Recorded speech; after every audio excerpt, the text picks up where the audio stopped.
কথাটা যখন আমার বান্দার মগজে এসেছে তখন আমি আমার বান্দার প্রতি সদয় হয়ে যাই, আর যাওয়ার পরে আমি তাকে মাফ করে দেই। তারপরে রব্বুল আলামিন নাই বলছেন সুম্মা আযনাবাল আব্দ, তারপরে আমার ওই বান্দাটা আবার পাপ করে দেয়। 1 মাস 2 মাস 6 মাস পরে আবার পাপ করার পরে আল্লাহ তাআলার কাছে আবার মাপ চাই। আবার যখন মাপ চাই আল্লাহ তাআলা আসমান থেকে বলেন আমার বান্দা জানে উপরে আমার একটা রব আছে, সে রবটা আমার হিসাব নিবি, আমাকে ছেড়ে দেবে না। এই বলে তার মনের ভেতরে ভয় তৈরি হয়েছে।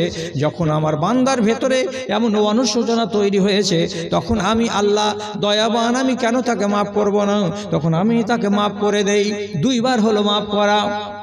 হযরতে আবু হুরায়রা বলছেন 3 বারের বার আবার যদি বান্দাটা মাফ করে দেয়, বান্দা পাপ করে দেয়, আর পাপ করার পরে যদি আল্লাহর কাছে মাফ চাই রব্বুল আলামিন ওই কথাটাকে ঘুরিয়ে আবার বলেন, আর বলার পরে আবার তাকে মাফ করে দেন। তাহলে হাদিস সহিহ অনুযায়ী আমি যদি একটাই গুনাহকে 1 বার করি, 2 বার করি, 3 বার করি, রব্বুল আলামিন মাফ করে দেবেন, ক্ষমা করে দেবেন, এটা হলো নিশ্চিত কথা। এইবার প্রশ্ন হবে যদি 4 বারের বার ফের করেন ওই গুনাহটাই, 4 বারের পর গুনাহ করছেন, করার পরে আল্লাহকে বলছেন আল্লাহ এরকম পাপ করেছি তুমি আমাকে মাফ করে দাও, কি হবে এইবার? এই ব্যাপারে 2টো মত পাওয়া যায়। কি কি 2টো মত? 2টা মত কি? 1 নম্বর মত হলো এই ইন্নাহু আল মুস্তাহজি বিল্লাহ, এই লোকটা আল্লাহর সঙ্গে ঠাট্টা করছে, এটা হলো বিদ্রুপকারী, এটা হলো মজাক করা লোক, আল্লাহর সাথে রহস্য করছে, মশকরা করছে। কেমন মশকরা করছে আল্লাহর সাথে? তুমি একবার বললে মাপ দিয়ে দিলাম, আর একবার করলে মাপ দিয়ে দিলাম, তুমি বারে বারে বলছো আরে কাজ করব না, আল্লাহ তাআলা আমি স্বীকার করছি যে এটা আমার অন্যায় হয়েছে, ফের তোমাকে মাপ দিলাম, আবার 3 বারের বার তুমি এই কাজটা করে দিয়েছো, আর দেওয়ার পরে ফের বলছো যে আল্লাহ আমার দ্বারাই ভুল হয়ে গেছে, তুমি আমাকে মাপ দাও, আমি এই কাজ আর করব না। তুমি ঠাট্টা পেয়েছো? তাহলে 1 মত হলো কি এই লোকটাকে বলা আল মুস্তাহজি বিআমরিল্লাহ, আল্লাহর সঙ্গে ঠাট্টা করা লোক, একে আর মাপ দেওয়া হবে না, একে আর মাপ দেওয়া হবে না। একই গুনাহ 3 বার কেন করে? আবার অন্য মতে বলছে এটা প্লেন কথা। কি প্লেন কথা? ও যদি লকড়ি বুড়াতে পারে, ও যদি জানের উপরে কষ্ট করতে পারে, ও যদি ঘাম ঝরিয়ে পাপড় বেলতে পারে, তাহলে আল্লাহ তাআলা বলছেন কি তোমাকে আমি মাফ করব। এটা আবার কোথা থেকে পেলাম যে তোমাকে আমি মাফ করব? এটা পেলাম অন্য আরেকটা হাদিস থেকে। সে হাদিসটা কি? লাউ বালাগা জাম্বা ইবনে আদম ইলা আনানিস সামা, রে বানি আদম তোমাদের কাউরি পাপ যদি এতটি এতটি এতটি এতটি হতে হতে গলি ভর্তি হয়ে যায়, গলি ভর্তি হয়ে যাওয়ার পরে তোমাদের মাঠ ভর্তি হয়ে যায়, তোমার পাপ যদি তোমার মাঠ ভর্তি হওয়ার পরে আল্লাহ তাআলা নবী বলছেন ইলা আনানিস সামায়ে, আসমানের কিনারা পর্যন্ত তোমার পাপ চলে যায়, এত বেশি তুমি পাপ করে বসে গেছো, তারপরে তুমি যদি আমার কাছে খাকসার হয়ে গুনাহগার হয়ে মাথা নিচু করে নিয়মকে মেনে আমার সামনে নতজানু হয়ে যদি বলতে পারো পরওয়ারদিগার তুমি আমার কাছে আমি মাপ চাই, তুমি আমাকে মাপ দাও, তো আমি আল্লাহ তোমাকে সেটাও মাপ করে দেব। পাপের পাহাড় যদি করে রাখো সেটাও আমি ভুসড়ে দেব, ভেঙে চুরমার করে দেব, তোমার পাপ আমি পাপ করে রাখবো না। তাহলে লকড়ি বেশি পোড়াতে হবে এবার। কতটি? এর আগে কি ছিল? আস্তাগফিরুল্লাহ, খালাস। এর আগে কি ছিল? আস্তাগফিরুল্লাহ রাব্বি মিন কুল্লি যামবি ওয়া আতুবু ইলাই, মাশাআল্লাহ আমি উত্তীর্ণ। কিন্তু এইবার আর এটা হবে না। কি করতে হবে? মশলা বেশি খরচ করতে হবে, মেহনত বেশি লাগাতে হবে, তারপরে হবে। কেমন করব আল্লাহ? বলেন আল্লাহ রাব্বুল আলামিন আপনি কি আমাকে করাবেন সেটা আমি করব, কেন যে আমার পাপ গা থেকে আমাকে নামাতে হবে, আমি পবিত্র হয়ে কবরে যাব, আমি করেছি পাপ, আমার পাপ যেন আমার গায়ে না থাকে। তো আবু বকর সিদ্দিক রাদিয়াল্লাহু তাআলা আনহু হাদিসটাকে বর্ণনা করে বলেছেন ইজা আযনাবাল আব্দু সুম্মা তাওয়াজ্জা, কোনো একজন বান্দা পাপ করলো আর করার পরে নিয়ত করলো যে আজকে আমার পাপের মার্জনার জন্য আমি নামাজ পড়ব। সে কি করলো, সুন্দর করে ওযু বানালো। এমনি তাড়াতাড়ি করে উল্টো পাল্টা করে এইরকম ওযু নয়, মন দিয়ে প্রাণ দিয়ে ঠান্ডা মনে সুন্দর করে ওযু বানালো। আর ওযু বানাবার পরে রাতের কালে নির্জন সময়ে মসজিদে গেল। আর যাওয়ার পরে ও সাল্লা রাকাতাইনে 2 রাকাত নামাজ আদায় করলো। 2 রাকাত রাতে। আপনি ফের বলবেন যে রাতে কেন বলছো মৌলভী সাহেব? তো রাতের কত ফজিলত আপনি জানেন? কোরআনে আল্লাহ বলছেন আর হাদিসে নবীজিও বলছেন, দুজনেরই উক্তি এই, অবিল আসহারে হুম ইস্তাগফিরুন। এগুলো লোক আছে ওরা করে কি, সাহারির টাইমে উঠে আল্লাহ তাআলার কাছে মাপ চাই, মার্জনা চাই। এই টাইমটা হলো অত্যন্ত সুটেবল টাইম, অত্যন্ত সুটেবল এবং আপনার জন্য উপকারী টাইম। টাইমটা কি? সাহারির টাইম। কটার টাইম? সাহারি। আমাদের এখন ফজরের আজান হয় 5টায়, তাহলে আপনাকে জাগতে হবে কমসে কম 1 ঘন্টা আগে। 1 ঘন্টা তাহলে কটায় জাগতে হবে আমাকে? 5টাতে যদি আজান হয় তো 4টাতে আমাকে জাগতে হবে। আবু বকর সিদ্দিক কি বললেন রিওয়ায়েতে? তাকে সুন্দর করে ওযু বানাতে হবে। ওযু বানালাম, ওযু বানিয়ে মসজিদের ঘরে গেলাম, আর যাওয়ার পর আমি 2 রাকাত নামাজ আদায় করলাম। এর কাইফিয়াত, এর বর্ণনা হাদিসের ভেতরে যেভাবে আছে, বিভিন্ন হাদিসে, সেখান থেকে আমি মোরালটা টেনে আপনাকে শুধু শুনিয়ে দিচ্ছি, আপনি যদি পারেন তো আমল করেন। নবীজি হাদিসের ভেতরে বলছেন, 3টা কাজ করো জান্নাতে ঢুকে যাও, 3টা কাজ করো জান্নাতের টিকিট হাতে করো, 3টা কাজ করে জান্নাতে যাওয়া যায়। কি কি? রাসূলুল্লাহ বলছেন, আফসুস সালাম, সালামকে বাড়াও, সালামকে বাড়াও, সালাম বাড়াও। সালাম বাড়িয়ে জান্নাত পাওয়া যাবে কেন? কেন জি?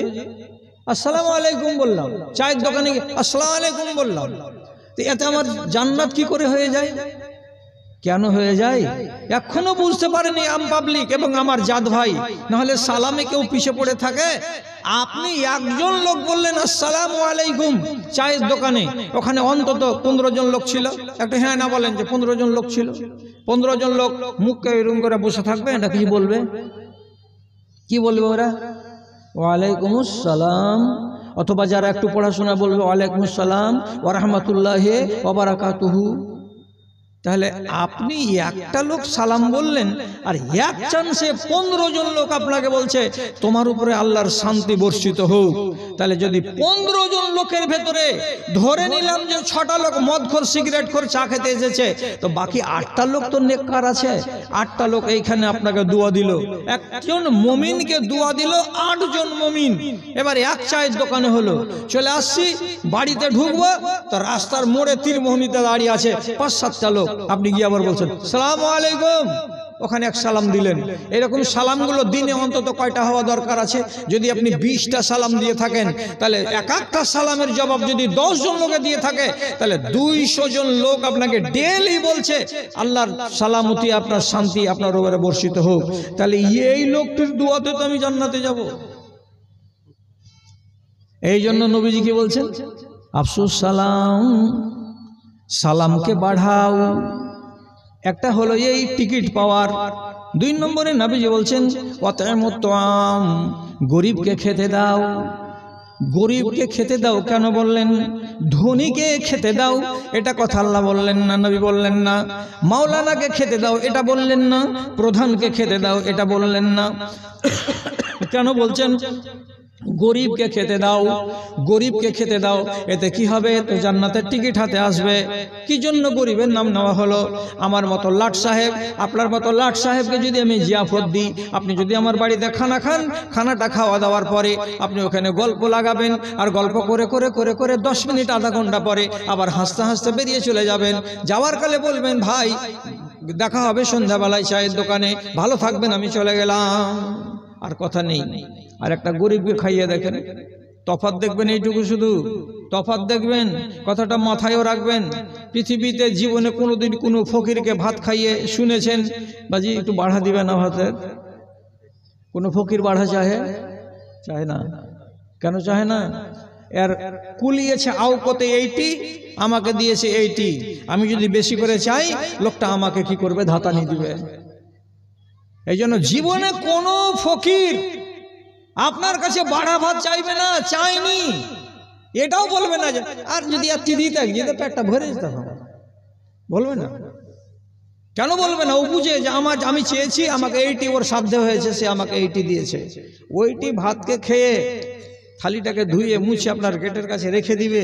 আর দেওয়ার পরে যদি ঠ্যাঁঠা ফকির হয়, একেবারে কিছু না জানে, তো বলবে আল্লাহ এই বাড়িখানকে আল্লাহ তুমি সুখের বাড়ি করে দিও, আল্লাহ আমার ভাইয়ের রুজিতে আল্লাহ তুমি খুব বরকত দিও, আল্লাহ তোমার ছেলে পিলেকে যেন দুধে ভাতে খাওয়াই। এগুলো হলো কার দোয়া? ফকিরের দোয়া।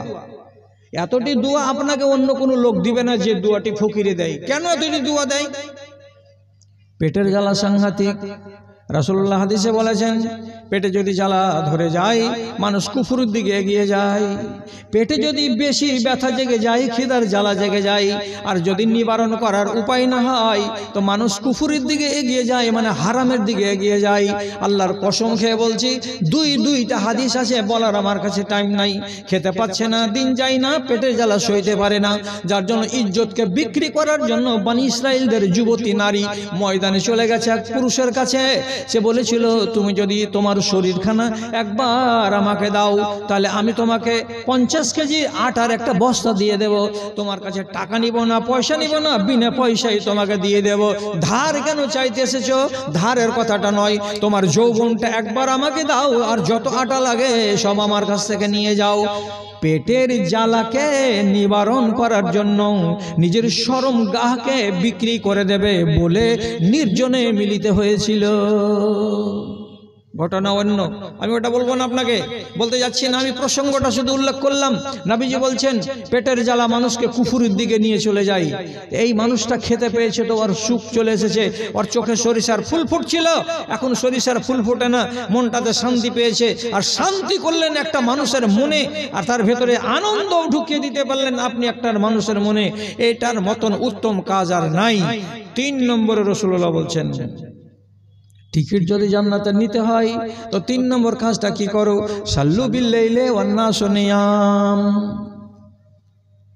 রাতের বেলা নামাজ পড়ো।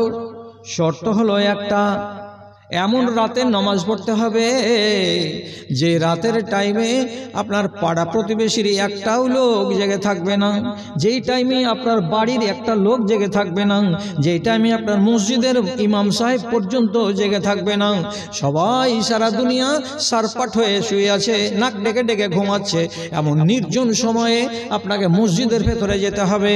আবু বকর সিদ্দিক রাদিয়াল্লাহু তাআলা আনহু বলছেন, ওখানে যাও, যাওয়ার পরে 2 রাকাত নামাজ পড়ো। এই নামাজটার নাম কি? তো সলাতুত তাওবা অথবা সলাতুল হাজা, আপনি যেটাই নাম দেবেন সেটাই নাম দেওয়া যাবে। আমি তওবা করব, তার জন্য 2 রাকাত নামাজ পড়লাম। আর পড়ার পরে ওই মসজিদে বসে বসে আপনাকে আল্লাহ রাব্বুল আলামিনের সামনে হাত দুটাকে তুলে দিয়ে আরাধনা করতে হবে, প্রার্থনা করতে হবে, পরওয়ারদিগার আমি জালিম, আমার নফসের উপরে জুলুম করেছি, আমি আমার পাপের মার্জনা চাই, এই জন্য তোমার কাছে আমি এসেছি। তারপর যদি পারো তো গুনাহটাকে বলো, যদি পারো তো মুখে গুনাহটাকে উচ্চারণ করো। হাত তুলেছো, কোন গুনাহটা মাপ চাইছো, মুখে উচ্চারণ করে বলো। 22 বছর যখন বয়স ছিল, তখন আমি একটা স্কুল পড়াকালে, কলেজে পড়ার কালে কোনো এক রমণীর সঙ্গে আমি নাজায়েজ সম্পর্ক করেছিলাম। এই আল্লাহ, সেই গুনাহটা তোমার কাছে মাপ চাই। আপনি গুনাহটাকে উল্লেখ করে আল্লাহ তাআলাকে বলুন, আল্লাহ এই গুনাহটা আমি মাপ চাই। কেন স্বীকার করছেন যে? আর গুনাহকে স্বীকার করা উত্তম কাজ। হযরত মুসা আলাইহিস সালাতু ওয়াস সালাম মার্ডার করেছেন, তো আল্লাহ তাআলাকে বলছেন, আল্লাহ আপনি আমাকে মাফ করেন, আমি একটা মার্ডার করেছি। হযরত আদম আলাইহিস সালাতু ওয়াস সালাম আল্লাহর তাআলার কথা মানেননি বলে তিনি বলছেন, আল্লাহ আমি জুলুম করেছি, তার মানে কি আপনার হুকুমকে অমান্য করেছি, করে নিজেকে আগে বলছে জালিম আমি। তাহলে আপনাকেও বলতে হবে যে আমি এই পাপের ক্ষমা চাইছি। আর তারপর আর একটা নিয়ম হলো এই, আপনি দোয়া করতে করতে করতে করতে যদি গ্যারান্টি যুক্ত করেন যে আমার এটা কবুল হবেই হবে, তাহলে তার একটা পথ হলো চোখের কোনা দিয়ে পচা পানি নামাতে হবে। চোখের কোনা দিয়ে খানিকটা পচা পানি নামাতে হবে। কেমন পচা পানি?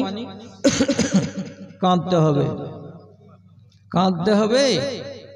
সূর্য যখন নামিবে পাটে, আধার আসবে ছেয়ে, বিশ্ব জগৎ ঘরে ঘুমাবে, তুমি থাকবে চেয়ে, শুধু তুমি থাকবে চেয়ে। এমন আধারে নির্জনে বসে একবার তারে হাঁকো, ডাকো তারে ডাকো, মনের কালি মুছে ফেলে দিয়ে নয়ন পাতায় আঁকো, ডাকো তারে ডাকো। নয়ন পাতাতে আঁকতে হবে। নয়ন পাতায় কাকে আঁকা যায়, কিভাবে আঁকা যায়? নয়নের পাতায় আঁকার মানে হলো কি, চোখের কোনায় পানি নিয়ে আসা। রাসূলুল্লাহ হাদিসে বলছেন, কাঁদো, কেঁদে কেঁদে দোয়া করো। ফাইল্লাম তাবকু, কান্না যদি না আসে। কত মেহেরবান নবীজি আমাদের কান্না আমাদেরকে শিখিয়ে দিয়ে চলে গেছেন। আল্লাহর কসম খেয়ে বলছি, যতটি ভাই আমার সামনে আছেন, আল্লাহর কসম দিয়ে বলছি, রাসূলুল্লাহর ফর্মুলা ব্যর্থ নয় রে দাদা, মোটেই ব্যর্থ নয় আমার ভাইরা। কি বলছেন? কেঁদে কেঁদে দোয়া করবে তো চোখে পানি আসে না। কেমন করবো যে বলি সাহেব, চোখে যে পানি আসে না? তো রাসূলুল্লাহ বলছেন, তাবাকু, ভান করে কাঁদো, ভান করে কাঁদো। ভান করে কাঁদা কেমন হয়? অরিজিনাল কান্না নয়, শুধু দেয়া খাবার জন্য কান্না। মুখ দিয়ে আওয়াজ হবে কান্না, তা আওয়াজটা করা যাবে না? যাবে। আপনি ফের বলবেন, এটা কি কথা বলছেন মৌলভী সাহেব? রাতে ওগুলো করবো মসজিদে আর গুনহাটাকে স্বীকার করব, কোনো মানুষ যদি শুনে নেই তো সকালবেলায় কি বলবে? হবে উমুকের বাপ তো দারুণ সিয়ানা ছিল জুয়ান্তি কালে, এদের কি কথা বলছে এগুলো? হ্যাঁ, আমার কথা যে শুনে নিল লোকটা, আমি এখন যে কাঁদবো হৌ হৌ হৌ হৌ করে, তো কেউ যদি জেনে নেই তো কি বলবে যে শালা লোকটা এতখানি রাতে হাউ মাউ করে কাঁদছে কেন? তো এই জন্য তো রাসূলুল্লাহ কি বললেন, ওয়ান্নাস নিয়াম, সারা জগতে লোক ঘুমাবে, তখন যেতে হবে মসজিদে। বাল্ব জ্বালাতে হবে না, সামনে মাঝখানে মিম্বারের কাছে বসতে হবে না, এক সাইডে কোনাতে হয়ে যান। আর বাল্বকে নিভিয়ে দিয়ে অন্ধকার ঘরের ভেতরে 2 রাকাত নামাজ আদায় করার পর রবের সঙ্গে কথা বলেন। জগতবাসী শুনবে না কেন, সবাই ঘুমিয়ে আছে। তখন আপনি নিজের কান্নাটাকে বের করবেন চোখ দিয়ে। কেমন করে? রাসূলুল্লাহ বলছেন, তাবাকু, ভান করে করে কাঁদো। কেমন ভান করে? হাত দুটো তোলা আছে আর আমি এমনি করে আল্লাহকে বলছি, পরওয়ারদিগার, যখন যৌবন কাল ছিল তখন এইরকম গুনাহটা করেছি, আল্লাহ তুমি দেখেছ আমি করেছি, কেউ দেখেনি মালিক। এই জন্য তোমার কাছে রাত্রি 2টার সময় এসেছি, আল্লাহ তুমি আমাকে মাফ করে দাও। তোমার দরবারকে ছেড়ে দিয়ে অন্য কার দরবারে যাব? কে আমাকে মাফ দিবে তুমি যদি মাফ না দাও? এমনি করে আওয়াজগুলোকে ভেঙে ভেঙে ভেঙে ভেঙে যখন ডাকবেন, রাসূলুল্লাহ বলছেন, ভেঙে ভেঙে ভান করে করে ভান করে করে 1 মিনিট কাঁদরে বান্দা, হঠাৎ করে কখন তোর ডুপ্লিকেট কান্নাটা অরিজিনাল কান্নাই বদলে যাবে। আর অমনি করতে করতে কখন আসল কান্না বেরিয়ে গিয়ে তোমার চোখের কোনা দিয়ে যদি একটা পচা পানির একটা বিন্দু বেরিয়ে যায়। রাসূলুল্লাহ বলছেন, মা মিন মুমিনিন ইয়াখরুজু মিন আইনাইহি দুমুউন ওয়া ইন কানা মিসলু রাসিজ যুবাব।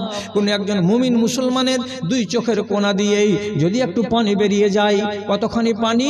রাসূলুল্লাহ বলছেন, মিসলু রাসিজ যুবাব, একটা মাছির মাথার সমপরিমাণ, একটা মাছির মাথার সমপরিমাণ পানি যদি বেরিয়ে যায়। সুম্মা সাব্বা আলা হুররি ওয়াজহি, আবার ওই পানিটা চোখের কোনা থেকে নেমে গাল পর্যন্ত যদি নেমে চলে আসে, তো বান্দা তোমার হাত তোলাই থাকবে। আল্লাহ রাব্বুল আলামিন বলছেন, হারামাল্লাহু আলাইহিন নার, তোমার উপরে জাহান্নামের আগুনকে জিন্দেগির মতো হারাম করা হবে। পেলাম মাপ? মাপ যদি না পেলাম তো আগুন কেন হারাম হলো? কেন হারাম হলো আগুন আমার উপরে? মাপ দিলেন তবে তো হারাম হলো। তাহলে আপনাকে গোড়াতে বলেছিলাম কি, সহজটাকে সহজভাবে নেন। আর যদি সহজকে সহজভাবে না নিবেন, আপনি মুশকিল বানাবেন, তাহলে আপনি মাপ পাপ পাবেন মার্জনা, কিন্তু আপনাকে লকড়ি বেশি পোড়াতে হবে। কত লকড়ি পোড়ালাম? জানুয়ারি মাসের, ডিসেম্বর মাসের 28 তারিখ 29 তারিখের কনকনে শীতে রাত্রি 4টার সময় জাগলাম, হুল হুল করে কাঁপছি, গায়ে চাদর টাদর যা চাপাবার চাপিয়েছি, ঠান্ডা পানিতে উজু করলাম, বড্ড ঠেলা লাগলো। তারপরে হেঁটে হেঁটে মসজিদ গেলাম, বড্ড কষ্ট হলো। আর নির্জনে বসে বসে 2 রাকাত নামাজ পড়লাম, এটাও কষ্ট হলো। তারপরে কান্না করে করে আল্লাহর কাছে দোয়া চাইছি, কাঁদছি। ওখানে সময় দিলাম আধা ঘন্টা। তারপর ওখান থেকে বেরিয়ে আসছি মনে মনে তাসাল্লি করে, কি বলে যে আল্লাহ আমাকে মাফ দিয়েছেন। কতটি পাপড় বেলতে হলো, কতটি পাপড় বেলতে হলো। ওয়াজ কাকে শোনাবো? বলবো কারে, শুনবে কে রে? বলবো কারে, শুনবে কে রে? আছে কাহার জিন্দা প্রাণ, মানুষগুলো মরে গেছে, খাড়ো আছে 2টো কান, খাড়ো আছে 2টো কান। বিবেক হারিয়ে দিয়েছি, মগজকে ক্ষয় করে দিয়েছি, বুদ্ধিকে হারিয়ে দিয়েছি, শুধু জানোয়ারের মতো কান 2টো খাড়ো আছে। কানে শুনছি কিন্তু সে কথাটা অন্তরে গাঁথে না, কানে শুনছি মগজে কথাটা ঠাঁই পাই না। এমন আমরা বেয়াড়া মুসলমান। কত সহজ করে রেখেছেন রাসূলুল্লাহ দিনটাকে আসান, আর আসান দিনকে আমি আর আপনি কত মুশকিল বানালাম। একটা মিষ্টি হাদিস বলছি, শুনেন, পয়সা দিয়ে শেষ করতে পারবেন না এইরকম হাদিস শুনে। রাসূলুল্লাহ স্পষ্ট ভাষায় বলছেন, ফাইল্লাম তুজনেবু, ও বান্দারা তোমরা যদি পাপ না করো, তোমরা যদি পাপ না করো, পাপ না করি, গোটা গ্রাম পরহেজগার, দিনদার, আল্লাহওয়ালা, গোটা আমলা বাড়িতে একটা চোর নেই, একটা লম্পট নেই, সব হলো নামাজি, সব দিনদার, কেউ তিরঙ্গাখোর, গুটখাখোর, খৈনিখোর, একটাও কেউ নাই, সব আল্লাহওয়ালা, সব আল্লাহওয়ালা, সব আল্লাহওয়ালা।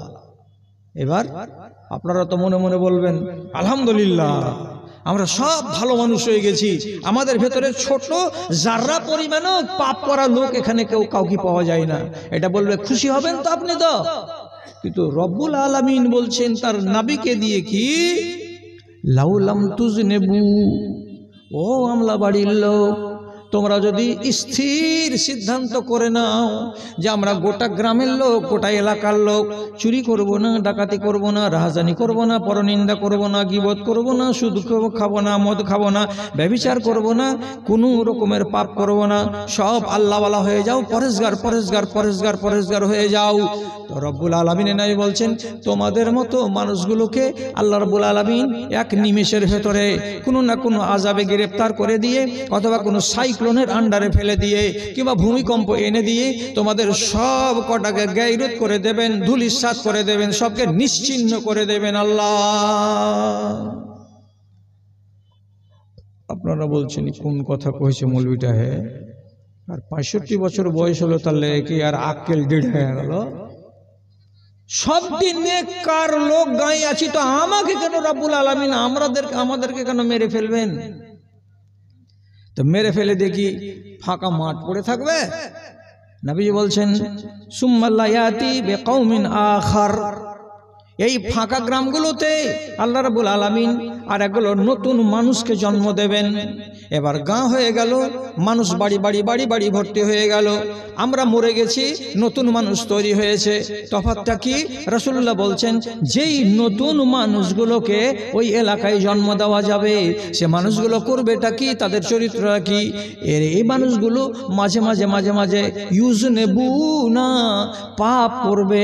উত্তর মাথার জমশেদ আলী একবার মদ খেয়ে নিবে, মধ্যপাড়ার আর একজন একরামুল হক নিজের স্ত্রীকে দামাদাম অন্যায়ভাবে মেরে দেবে। দক্ষিণ মাথার এজাবুল হক ও করবে কি, অন্যায়ভাবে নিজের ভাইয়ের গলাকে ধরে পাটাপাট চড়িয়ে দেবে। নানান রকমের অন্যায়ের ভিতরে মানুষগুলো সবাই একটা দুটা তিনটা চারটা করে জড়িয়ে যাবে। এবার পাপ করবে, আর করার পরে তখন বসে থাকবে না, ওরা তখন আবার আল্লাহ তাআলার কাছে বলবে, পরওয়ারদিগার তুমি আমাদেরকে মাফ করে দাও। ও বলবে মদ খেয়েছি, আল্লাহ তুমি আমাকে মাফ দাও। এ বলবে সুদ খেয়েছি, আল্লাহ তুমি আমাকে মাফ দাও। ও বলবে পঞ্চায়েতের টাকা মেরে খেয়েছি, আল্লাহ তুমি আমাকে মাফ দাও। এক একজন লোক এরা আমার কাছে মাফ চাইবে। কখন মাফ চাইবে? আগে পাপ করবে, তারপরে মাফ চাইবে। রব্বুল আলামিন বলছেন, এই লোকগুলোকে আমি মাফ করে থাকি, আর এই লোকগুলোকে আমি অধিক পরিমাণে ভালোবাসি। আপনারা বলবেন মতলব মাথাতে এলো না। ওরা তো সলিড ইমানদার ছিল, ওরাকে মেরে দেওয়া হলো, আর পাপ করে মাপ চাইছে, এদেরকে আবার আল্লাহ পছন্দ করলেন বেশি। কেন? কেনর মানে বোঝা গেল না। আপনি যখন নেকি নেকি নেকি নেকি করে যাচ্ছেন, তখন আপনার এই মাথাতে খেয়াল নাই যে আল্লাহর কাছে যে একবার কাকুতি মিনতি করতে হবে। মানুষ কাকুতি মিনতি কখন করে? যখন ভুল করে তখন কাকুতি মিনতি করে। আল্লাহ তাআলা বলছেন এরা তো সব নমাজি দিনদার, এরা কাকুতি মিনতি করবে কেন? আর আমি পছন্দ করি কাকুতি মিনতি করা। যারা পাপী তারাই পায় করতে আসবে, আর যখনই এরা আমার কাছে আকুলি বিকুলি করবে, তখন আমি আসমানে বসে বসে আরশে বসে বসে বলবো, হ্যাঁ আমার বান্দা বুঝতে পারছে যে তার একটা রব আছে আসমানে, আমি যদি এ কাজ না করি তা আমাকে রোলার চালাবে আমার উপরে। অতএব যখন আমার বান্দা আমার কাছে আকুলি বিকুলি করে আর কাকুতি মিনতি প্রকাশ করে, তখন আমার জালাল, আমার মর্যাদা, আমার ইজ্জত এবং আল্লাহ রাব্বুল আলামিন বলছেন আমার মাহাত্ম্য তখন প্রকাশ পাই। তারা হলো বান্দা, আমি হলাম রব। ওরা আমার কাছে কাঁদছে, আমি ওদেরকে মাপ দেব, তাহলে ওরা আমার কাছে কান্না করবে। এটাই আমার কাছে সব থেকে ভালো, এটা আমার কাছে সব থেকে পছন্দ। তার জন্য কোনো গুনাহগার মানুষকে আপনাকে নিষেধ করা হয়েছে, কুনজরে আপনি দেখবেন না। গুনাহগার মানুষকে হেতহুত করবেন না। আল্লাহ নিজে হেতহুত করেননি। কেন করেননি? কোরআন মাজিদ স্পষ্ট রব্বুল আলামিন বলছেন, ইয়া আইয়ুহাল্লাযীনা কুল ইয়া ইবাদিয়াল্লাযীনা আসরাফু আলা আনফুসিহিম লা তাকনাতু মির রাহমাতিল্লাহ। তরজমাটা কি হবে? বাপের যদি তিনটা বেটা থাকে, বড় বেটা সোজা, মেজো বেটা টেঁড়া, ছোট বেটাটা ওটাও মোটামুটি সোজা, জানে যে সকালবেলায় পুল মারতে যেতে হবে। বড় বেটা চলে গেছে, ছোট বেটা চলে গেছে, মেজো বেটা টেঁড়াটা একনাতে ঘোরাফেরা করছে, তো বাপ তো এটা কইতে পারে কি, তোর কি চোখ নাই? দেখতে পাইস না যে তোর বড় ভাই চলে গেছে 1 ঘন্টা আগে? তুই কি বুঝতে পারিস না রে মোটা হুঁস যে ছোট ভাইটা তোর চলে গেছে 6টার সময়, আর কে 1 কোণ করে পুল মারা হয়ে গেল, তুই একনাতে ফিটির ফিটির করে ঘুরে বেড়াচ্ছিস? মানে তো বাপ তো রাখতে পারে, কিন্তু টেঁড়াটার উপরে বাপ রাগে না কোনোদিন। কেন? ও জানে ভালো করে। ও যদি খালি কয়ে দেয় হাকে কেন ভক ভক করছে, তুই নিজে যেতে পারিস না। তো টেঁড়ার সঙ্গে যদি টেঁড়ামো করবেন তো পাল্টা টেঁড়ামো জবাব চলে আসবে। এই জন্য বেটা কি করে না, বাপ কি করে, যে বেটাটা একটু আঁকা বাঁকা, ওর সাথে মিঠা সুলুক করে, ভালো ব্যবহার করে, জানা রে বাজি তোর বড় ভাই চলে গেল, ছোট ভাই চলে গেল, যা যা বাজি রে, যা যা, দেরি করিস না, কতক্ষণ আর ঘুরবি একনাতে বেটা, যা, মিঠা কথা। এবাদি মানে আমার বান্দা, এবাদি মানে আমার বান্দা। আল্লাহ তাআলা বলছেন এবাদি আমার বান্দা। তো আল্লাহর বান্দা কোনটা? মদখোরটা? আপনি তো এখন বলবেন না। আল্লাহর বান্দা কোনটা? পাক্কা নামাজিটা। যে হ্যাঁ, আল্লাহর বান্দা কোনটা? যারা কোনোদিন হারাম রুজি খায় না, তারা, এটা হলো আল্লাহর বান্দা। আপনার ফতুয়াতে হলো কি, নামাজ পড়া, রোজা করা, হজ করা, যাকাত দেওয়া, সত্য কথা বলা, হালাল রুজি খাওয়া, এইটি আল্লাহর বান্দা। আর বাদ বাকি যারা চোর, যারা ছাঁচছর, যারা লম্পট, যারা মাগিবাজ, যারা ব্যভিচারী ইত্যাদি ইত্যাদি, এরা আল্লাহর বান্দা নয়, এরা হলো লম্পট। কিন্তু আমার চিন্তাধারা ভুল, আল্লাহর চিন্তাধারাটা ঠিক। রব্বুল আলামিন কোরআন মাজিদের ভেতরে স্পষ্ট করে বলছেন, কুল ইয়া ইবাদিয়াল্লাযীনা আসরাফু আলা আনফুসিহিম, বলে দেন হে নবী, হে আমার ওই সকল বান্দারা, ওই সকল আমার বান্দারা, খেয়াল করেন, ওই সকল আমার বান্দারা যারা তোমরা নিজের নফসের উপরে জিয়াদাতি করেছো, ভুল করেছো, না বুঝে পাপ করেছো না জেনে, এই সমস্ত আমার বান্দাদেরকে ডেকে বলছি, এদের কেউ আল্লাহ রাব্বুল আলামিন বলছেন আমার বান্দা। তো ভুল করেছি তো কি হবে? আল্লাহ এবার কি বলছেন, লা তাকনাতু মির রাহমাতিল্লাহ, আল্লাহর রহমত থেকে নিরাশ হয়ে যেও না, আল্লাহর রহমত থেকে আশাহীন হয়ে যেও না, যে এতটি পাপ করেছি আর জান্নাতের মুখ দেখতে পাবো না, এতটি পাপ করেছি আর আল্লাহ তাআলা আমাকে মাফ করবে না, এরকম আশাহীন হয়ে যেও না, নিরাশ হয়ে যেও না। কেন? আমার নাম হলো রহিম, আমার নাম হলো গাফুর। তুমি যদি চেষ্টা করো রে বান্দা, তুমি নিজের নফসের উপরে যতই জিয়াদতি করো না, আমার মার্জনা, আমার মাগফিরাত, আমার রহম আমার করম এত বেশি আছে, এত বেশি আছে, আমার রহম করমের কাছেও তোমরা সারা জগৎবাসী মিলে পাপ করলেও অত দূর পর্যন্ত যেতে পারবে না। এত আমার দয়া আছে আর এত আমার রহম করম আছে। তুমি নিরাশ হচ্ছ কেন? তুমি মুখে কথা বলো না আমার সাথে। তাহলে আমাকে মুখে কথা বলতে হবে, আমি নিজে আগে থেকে যদি বলি হবে না। একবার তবলিগে গেছিলাম, যখন ছাত্র জীবনে থাকতাম তখন তবলিগি জামাত করা অপরিহার্য ছিল, নাতুতুল উলামা মাদ্রাসায়। তো গেছি একবার তিনের চিল্লাতে এক জায়গাতে। তো ওইখানে গিয়ে সন্ধ্যাবেলা, সন্ধ্যার আগে একবার করে নিয়ম আছে তবলিগি জামাতে যে গাশত করতে হবে। গাশত মানে কি? বাড়ি বাড়ি বাড়ি বাড়ি গিয়ে লোককে বলতে হবে ভাই চলুন একটু নামাজটা পড়বেন, আমার দাদা আমার ভাই আমার আল্লাহর আযাব থেকে বাঁচবেন, এগুলো করে ফুসলাইতে হয় লোককে।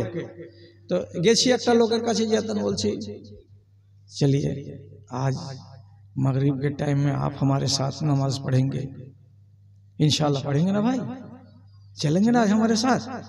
ओके बुझाছি আমরা 3-4টা লোক, যখন 4-5 জন वाला घाट नेड़े हाथ नेड़े যখন बुझते लगी तो ना हाओ मैं ओके कुछ हमको बहुत डर लगता है, हमको मस्जिद जाने में बहुत डर लगता है।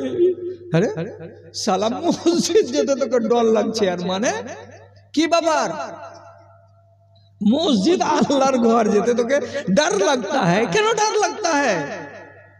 আসল কথা কইছে খ্যাপা। কি কথা কইছে? हमको याद नहीं है कि कभी जिंदगी में हम मस्जिद गए हैं कि नहीं गए हैं। अल्लाह কত বড় পাপীর পাপী। কইছে আমার মনেই আসে না যে জীবনে আমি মসজিদে গেছি কি যাইনি, কোনোদিন নামাজ পড়েছি কি পড়িনি, কোনোদিন লা ইলাহা পড়েছি কি পড়িনি, এগুলা আমার জানাই নাই, আমি জীবনে জানি না। তাহলে আমার মতন লোকটাকে মসজিদে নিয়ে যায় না, দেখে লাগছে গেলে আল্লাহ ধরবে আর বাঁধ ভরকে গুতান জুড়বে। তাহলে ওর ভেতরে কতখানি ভয় আছে। এ কাজ করছি, অন্যায় করছি, কিন্তু এটাও জানছে যে আমি ওখানে যাব তো আল্লাহ তাআলা হয়তো আমাকে তখনই ধরে দিবে নাকি। কিন্তু রব্বুল আলামিন কি বলছেন? লা তাকনাতু মির রাহমাতিল্লাহ, कभी जिंदगी पे न की नजर, कटी उम्र सारी गुनाह में, ऐ खुदाए काबा तू पनाह दे, मैं खड़ा हूँ तेरी पनाह में। आई ना एक बार अल्लाहर सामने खड़ो हो ना, কি বলছেন আল্লাহ রাব্বুল আলামিন সেটাকে দেখো না একবার। আর এর থেকে আর মিঠা হাদিস কি হয় রে দাদারা, আমলা বাড়ির লোক, যেটা বলছি সেটা শুনেন আর পকেটে করে নয় মগজে করে বাড়ি নিয়ে যান। কি বলছেন নবীজি হাদিসে? ইন্নাল মালায়েকাতা ইউমসিকুল কালামা সিত্তা সাআতিন। কোন একটা বান্দা যখন পাপ করে তো লেখার জন্য এ ঘাড়ে একটা ফেরেশতা, এ ঘাড়ে একটা ফেরেশতা, যে কোনো নেকিকে লিখে, যে কোনো পাপকে লিখে। কিন্তু রব্বুল আলামিন নাই বলছেন পাপ যখন কোন একটা বান্দা করে নেয় তখন ওই পাপটাকে সাথে সাথে খাতাতে তুলে দিতে হবে। এটাই হলো আল্লাহ রাব্বুল আলামিনের ফেরেশতাদের ডিউটি। কিন্তু নবীজি বলছেন ইউমসিকুল কালামা সিত্তা সাআতিন, আল্লাহর ফেরেশতারা 6 ঘন্টা ধরে কলমটাকে শুধু খুলে লিখে রেখে দিয়েছে, লিখতে যায় না, লিখতে যায় না, লিখতে যায় না। কি পাপ করেছো? কটার সময় করেছো? হিসাব লাগাও। বেলা 10টার সময় তুমি পাপ করেছো। কি পাপ? একটা মেয়ে ছেলের সাথে তুমি রাস্তাতে দাঁড়িয়ে দাঁড়িয়ে তার ঘাড়ে হাত দিয়ে অন্যায় আচরণ করেছো, এটা বড় পাপ। এই পাপটা করা কটার সময়? তো বেলা 10টার সময়। উচিত ছিল আল্লাহর ফেরেশতার সাথে সাথে লিখে দিবে, কিন্তু রব্বুল আলামিন নাই কি বলছেন? ইউমসিকু সিত্তা সাআতিন, 6 ঘন্টা ধরে আল্লাহর ফেরেশতা দাঁড়িয়ে আছেন, লিখছেন না পাপটা, লিখছেন না পাপটা। কতক্ষণ লিখবেন না? তো 6 ঘন্টা। 6 ঘন্টা কটাতে হবে? 4টার সময় 6 ঘন্টা হয়ে যাবে। 4টা পর্যন্ত আল্লাহর ফেরেশতা ইন্তজার করছেন, ইন্তজার করছেন। কি বলে? ফাইনিস্তাগফারাল আবদু, যদি বান্দাটা মনে চলে আসে আল্লাহরে আমি বেলা 10টার সময় পাপ করলাম, আমি একটা যদি জিকির করে দিই আর আল্লাহর কাছে মাপ চেয়ে দিই, তো ইস্তেগফার যদি তার মুখ দিয়ে বেরিয়ে যায় ওই নিয়তে, যেই নিয়তে আমি বেলা 10টার সময় পাপটা করেছিলাম সেই পাপের নিয়তে, তো যদি মুখ দিয়ে 6 ঘন্টার আগে আগে অর্থাৎ 5 ঘন্টা 59 মিনিটেও যদি তার মুখ দিয়ে আস্তাগফিরুল্লাহ বেরিয়ে যায়, রব্বুল আলামিন এনে বলছেন আলকাহু, খাতা থেকে ধরে টেনে মেঝেতে ফেলে দেওয়া হয়, গুনাহটাকে আর লেখা হয় না। আল্লাহর ফেরেশতা খাতাটাকে ফাঁকাই রেখে দিলেন, পাপটা পাপ হয়েছিল কিন্তু যেমনি আস্তাগফিরুল্লাহ বান্দা পড়ে নিল, সাথে সাথে তাকে ধুয়ে সাফ করে দেওয়া হলো, আর তাকে রেকর্ড করা হলো না। তারপরে যদি 6 ঘন্টা পার হয়ে যায় তাহলে আল্লাহ রাব্বুল আলামিনের ফেরেশতা একটা পাপের বিনিময়ে তার একটাই পাপকে লেখা হয়, আর 10খানা পাপ সেখানে লেখা হয় না। সুযোগ কাজে লাগাবেন না? কত সুন্দর ফ্যাসিলিটি রব্বুল আলামিন দিয়েছেন। করবে পাপ করো, কিন্তু এটাকে ফেলে রাখিও না। কেন? যদি তুমি দেরি করো, এর আগে আমি বলেছি আপনাকে পাপড় বেলতে হবে অনেক বেশি, আর রাইট টাইমে যদি কাজটাকে করে নাও কত সোজা। আপনি বলে দিলেন পাপ হয়ে গেল, পাপ করে দিলেন পাপ, 6 ঘন্টার মধ্যে মধ্যে আপনি পড়েন আস্তাগফিরুল্লাহ, আল্লাহ তাআলা মাফ করে দিলেন। তো অনুশোচনা হওয়াটা এটা হলো বিশাল বড় চরিত্র। সবারই ভেতরে অনুতাপ আসে না। অনুতাপ কখন হয়? যেদিন বুড়া হয়ে যায়, হাঁটুতে শক্তি থাকে না, উঠতে গেলে তখন করে কি মাটি, আর বসতে গেলে লাঠি। যখন এই বয়স হয় তখন যে কোনো চোট্টা, যে কোনো শয়তান, যে কোনো মাদারি, যে কোনো জুয়ারি, যে কোনো কাবাবি, যে কোনো সারাবি, ও কিন্তু পরেশগার হয়ে যায়, হয় না? কোন গ্রামে এমন দেখেছেন 70 বছর বয়সের বুড়া এখনো ওই মাতলামি করে বেড়াই? নেই, তারা আগেই সোজা হয়ে যাবে। আপনি কোন জায়গাতে দেখেছেন 65 বছরের বুড়া দাড়ি কামিয়ে একবারে চকচকা করে খোলেন মারা করে রেখেছে গালটাকে? দেখতে পাবেন? পাবেন না। ও তারা আগে আগে দাড়ি রেখে দিয়েছে, মাশাআল্লাহ আমি নেককার হয়ে গেছি।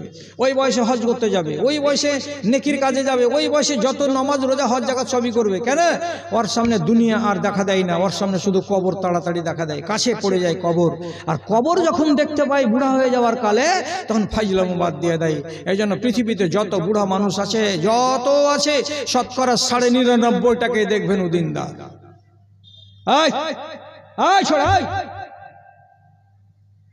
একজন বলছে ঠিক না, বলছে চুপ কর। তাহলে বুড়াতি বয়সে দিনদার হবেন না আগে অনুশোচনা করে নিজেকে আপডেট করে রাখবেন? এটা হলো চিন্তার বিষয়। আমার কয়ানা ঈমান আছে গো? আপনার কয়ানা ঈমান আছে? আমাদের চাইতে যারা 20 গুণ ঈমানের মালিক, তাদের ভেতরে দেখেছি কি করা, আফসোস করা। আর তাদেরকে দেখেছি কোন একটা ভুল করে দেওয়ার পরে লজ্জা প্রকাশ করা, যে হাই এটা আমি কেন করলাম। একটা দেখাবো, আর দেখাতে গেলে অনেক টাইম হয়ে যাবে। এখন কটা বাজে ঘড়িতে? 12টা 20 মিনিট। তাহলে আর 10 মিনিট দিয়ে দিই আপনাকে, আর দেওয়ার পরে অন্য বক্তাকে সুযোগ দিই, না হলে ফের অসুবিধাটা দেখা দেবে। কি আপনাকে বলবো, একটাই মাত্র উদাহরণ আপনাকে দিচ্ছি। সেটা হলো কি, উম্মতে মুহাম্মাদীর সর্বশ্রেষ্ঠ ব্যক্তির নাম কি? আবু বকর। উম্মতে মুহাম্মাদীর সর্বশ্রেষ্ঠ ব্যক্তির নাম আবু বকর। নবীদের পরে প্রথম জান্নাতি কারা? উম্মতে মুহাম্মাদী। আর উম্মতে মুহাম্মাদীর ভেতরে সর্বপ্রথম জান্নাতে পা রাখবেন কে? আবু বকর। কথা জানা হলো তো? জানা হলো তো? এবার এত বড় নেককার, এত বড় দিনদার, এত বড় আল্লাহওয়ালা, এত বড় পরহেজগার, তার কথা একটা বলে দিই, আর দেওয়ার পরে তখন অন্যদিকে যাই। কেউ আছে আমার পরে? কেউ নাই? সবকে বিদায় দিয়ে দিবেন? আচ্ছা, যেটা কথা বলছিলাম সেটা কি, হযরত আবু বকর সিদ্দিক একদিন মদিনার মসজিদে খুতবা দিচ্ছেন, দিয়ে বলছেন ফালিয়াতে এবেলা সাদকাতে সাবাহান নুকাসসিমুহা বাইনাল ফুকারা ওয়াল মুসলিমিন। মসজিদে নববীতে অনেকগুলো লোক তোমরা নামাজ পড়ছো, এর ভেতরে কিছু আছো রাখাল, উটের রাখাল, যারা সাদাকার উটকে তোমরা চড়াও। ওই রাখালটিকে বলছি আগামীকাল বেলা 10টার সময় মসজিদে নববীর পাশে ফাঁকা মাঠে সবটিকে হাজির করে দাও। ওই উটগুলোকে কালকে গরিবদের ভেতরে, দরিদ্রদের ভেতরে আমি বন্টন করে দেব, সাদাকার উটকে জমিয়ে রাখবো না। আর মসজিদে যত লোক আছে গরিব শ্রেণীর, যারা জাকাত খাওয়ার যোগ্য, যাদের জাকাত খাওয়া চলবে, এমন লোকগুলোকে বলে দিচ্ছি আগামী কালকে তোমরা হাজির হয়ে যাবে ময়দানে, তোমাদের নসিবে যার যেটা আছে সেটাই তোমরা পেয়ে যাবে। অনেক উট জমা হয়ে আছে, সাদাকার উট, বাইতুল মাল থেকে এগুলো এখন বিতরণ হবে। সবাই শুনলো, শুনে টুনে এক গরিব সাহাবী বাড়ি গেছে, বাড়ি যাওয়ার পরে খালি একটু পিট পিট পিট পিট করে মুচকি মুচকি করে হাসছে। বিবিকে বলছে, বিবি কালকে একটু আবার মসজিদে নববী যেতে হবে। এরা দূর থেকে নামাজ পড়তে আসতো, তো মসজিদে নববী যেতে হবে। কেন? একটা ভালো খবর আছে। কি ভালো খবর আছে? আবু বকর সিদ্দিক খুতবা দিলেন আজকে জুমাতে, আগামীকালকে জাকাতের যতগুলো উট আছে, সাদাকার যত উট আছে, এগুলো উটকে বিতরণ করা হবে গরিবদের মাঝে। তো তাহলে ভালোই খবর এটা। ঠিক ভালো খবর। বেলা 10টার সময় গোসল বাসল করে দুটা খেজুর টেজুর খেয়ে পানি টানি খেয়ে এই খেয়াপাতুল্লাহ হাঁটা দিয়েছে। যখন হাঁটা দিয়েছে তখন স্ত্রীটা পিছন দিক থেকে ওকে এমনি করে খিঁচা দিয়ে টেনে বলছে, এই শোনো। চলে যেছে একবার হাঁটতে হাঁটতে নিজের মনে মনে। বিবিটা যখন আঁচল জামা ধরে টেনেছে তখন খাড়ো হয়ে গেছে, ঘুরে দেখে তখন বলছে, কি কইছ? তা হাতে এখানটা 3 হাত লম্বা লাঠি ঘরের কোণা থেকে মায়ের লোকটা নিয়ে এসে ওর হাতে এমনি করে ধরিয়ে দিয়ে কইছে, খুজহাজাল খেতামা, লাঠিখানাকে হাতে করো। কেন? আল্লাহ ইয়ারযুকুনা এবেলান আও না কাতান, হতে পারে আজকে আল্লাহ রাব্বুল আলামিন আমাদের নসিবে একটা উট লিখে রেখেছেন, পাওয়া যাবে। যদি খলিফাতুল মুসলিমিন একটা উট দেয়, তো এর খেপাস আমি আমার উটটাকে যে তুমি বাড়ি নিয়ে আসবে, তো হাতে তো একখানা লাঠি লাগবে। লাঠি ছাড়া তুমি খালি হাত চলে যাচ্ছ, ময়দানে গিয়ে কোথায় তুমি লাঠি পাবে? এ তো ফাঁকা দেশ, ফাঁকা মাঠ। বাড়ি থেকে না নিয়ে গেলে ওখানে তুমি কি পাবে? আমরা এই দেশের লোক এখানে না পেলাম তো একটু আগে গিয়ে ওই যে একটা কি মোড় আছে ওখানকার জিয়াগাছির মোড়, ওখানে গেলে এখানটা কমচি পড়ে পাবো, নেই এই আর একটা মাথাতে গেলে এখানটা কলমুর ডাল পাবো। এই ভারতবর্ষ যেখানে সেখানে যাই তাই পাওয়া যাবে, কিন্তু এ তো সৌদি আরব ফাঁকা মাঠ। বাড়ি থেকে না নিয়ে গেলে তুমি কি পাবে? আর উটটাকে যদি এখানটা ছড়ি না নিয়ে যাও তো হাঁকাবে কেমন করে? ধরো লাঠিখান লাও। মাইয়াটাকে আল্লাহ কত বুদ্ধি দিয়েছে রে, লাঠিখান ধরিয়ে দিয়েছে, দেওয়ার পরে কাছে যাও। এবার লাঠি হাতে করে চলে এসেছে। এসে মনটা মানে না, গরিব মানুষ, একটা উট পাবো। এই উট পাওয়ার খুশিতে যেই জায়গাটাকে করা ছিল প্রোটেক্টেড এরিয়া, যে এগুলোতে তোমরা আসিও না, যাকে ডাকবো সে আসবে আর একটা করে নিয়ে যাবে, একটা করে নিয়ে যাবে। ও বেচারি খেপা করেছে কি, ও সব বাঁশ টাঁসকে টপকে টাপকে একবারে ভিতরে যে একবারে আবু বকর সিদ্দিক আর উমর যেখানে খাড়ো সেখানে যে হাজির। দেন উঠ দেন। আবু বকর সিদ্দিক এমনি করে ওর দিকে ঘুরে দেখেছে, ফালতাফাতা ইলাইহি, ঘুরে দেখলেন এই লোকটা দাঁড়িয়ে আছে। সাথে সাথে জিজ্ঞেস করে বলছেন, আমি কি তোমাকে ডেকেছি? তোমার নাম ধরে কি আওয়াজ করেছিলাম? যে না করিনি। কিসের লেগে তুমি এখানে বিনা অনুমতিতে চলে এলে? আবু বকর সিদ্দিক করলেন কি, তার হাতে একখানা ছড়ি ছিল, ছড়িটাকে নিয়ে সপাত করে তার পাশের উপর একটা দিয়ে দিলেন। লেগে গেল ছড়ি, পিঠের উপরে পড়ে গেল। ছড়ি খেয়ে নিয়েছে, নিয়ে করে থমকে গেছে। যা, কোন কাজ হলো? এ তো ভুল কাজ হয়ে গেল। আবু বকর সিদ্দিক আমাকে মেরে দিলেন, আমি তো না পুছে না জেনে বিনা অনুমতিতে এত দূর চলে এসেছি, আশাটা তো অন্যায় হয়ে গেছে আমার। কি করবে গরিব মানুষ, গরিবের লাড়ি কাছু কুচু কাছু কুচু করে দাঁড়িয়েছিল। আবার ওইখান থেকে সরে যাচ্ছে যে আমি চলে যাব লাইনের বাইরে। তৎক্ষণাৎ 10 পা যায়নি, আবু বকর সিদ্দিক লোকটাকে ডেকে বলছে, শোনো এদিকে এসো। আগা দিকে খাড়ো হলো। হযরত আবু বকর সিদ্দিকের পাশে দাঁড়িয়েছেন হযরত উমর। উমরের সামনে আবু বকর সিদ্দিক তখন বলছেন, ইকতাসে মিন্নি, ও ভাই রাগ সামলাতে না পেরে আমি তোমার পিঠে একটা লাঠি মেরে দিয়েছি। এটা কিন্তু ঠিক কাজ হয়নি। আমি যে ভুলটা করেছি, এ ভুলটা আমাকে শুধরাতেই হবে। আমি অনুতপ্ত, আমি অনুশোচনা প্রকাশ করছি, আমি লজ্জিত, আমি শর্মিন্দা হয়ে গেছি তোমাকে মেরে দিয়ে। সুতরাং আমি বলছি তুমি আমার কাছ থেকে বদলা চুকিয়ে না। এলাও না, ঠিক আমি তোমাকে মেরেছি, তুমি আমাকে মেরে দাও, শোধবোধ হয়ে যাবে, আমার উপরে তোমার কোনো দাবি থাকবে না, বাস আমি কিয়ামতের দিন খালাস পেয়ে যাব। লোকটা মনে মনে ভাবছে যে এত বড় খলিফাতুল মুসলিমিন আমাকে বলছে বদলা নিয়ে নাও, আমি মারবো, আমার হাতে তো লাঠি আছে। কি যে ফাইসালা হতো, তৎক্ষণাৎ হযরত ওমর বলছেন না, এটা কাজ করতে হবে না। আপনি যাকে তাকে যদি বলেন যে একটা সেমিনি আমার কাছ থেকে বদলা নিয়ে নাও, আপনি একটা খলিফাতুল মুসলিমিন, আরব জাহানের আপনি হলেন অধিপতি, আর এটা হলো একটা আদনা দরজার মানুষ, ও যদি আপনার পিঠে মারে এটার মেসেজটা খারাপ যাবে লোকের কাছে। আর যদিও এটা কি ইসলামী নীতি যে কেউ কাউকে মারলে তার বদলাটাকে চুকিয়ে নিতে হবে, কিসাস নিয়ে নিতে হবে, কিন্তু আপনি অন্য পথ করেন, এভাবে মারামারি করতে গেলে এটা খারাপ হয়ে যাবে, দুনিয়ার মানুষের আদত হয়ে যাবে, এটাই আপনি এটা কাজ করিয়েন না।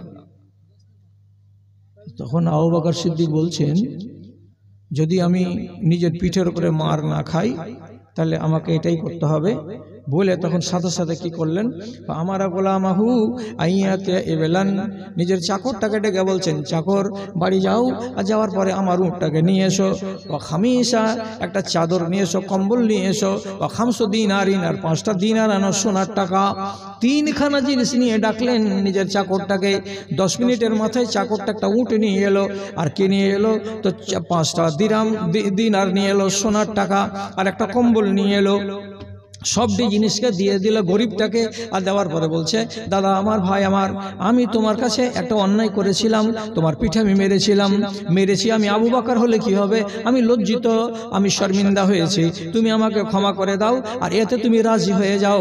তুমি রাজি হয়ে যেতে গেলেই কিয়ামতের দিন আমি ছাড় পাবো, আর তুমি যদি রাজি না হও তো আমি কিয়ামতের দিন ছাড় পাবো না। কি বললাম 5 মিনিট আগে, পৃথিবীর 1 নম্বর উম্মত, নাম কি তো আবু বকর সিদ্দিক, প্রথম জান্নাতি আবু বকর সিদ্দিক।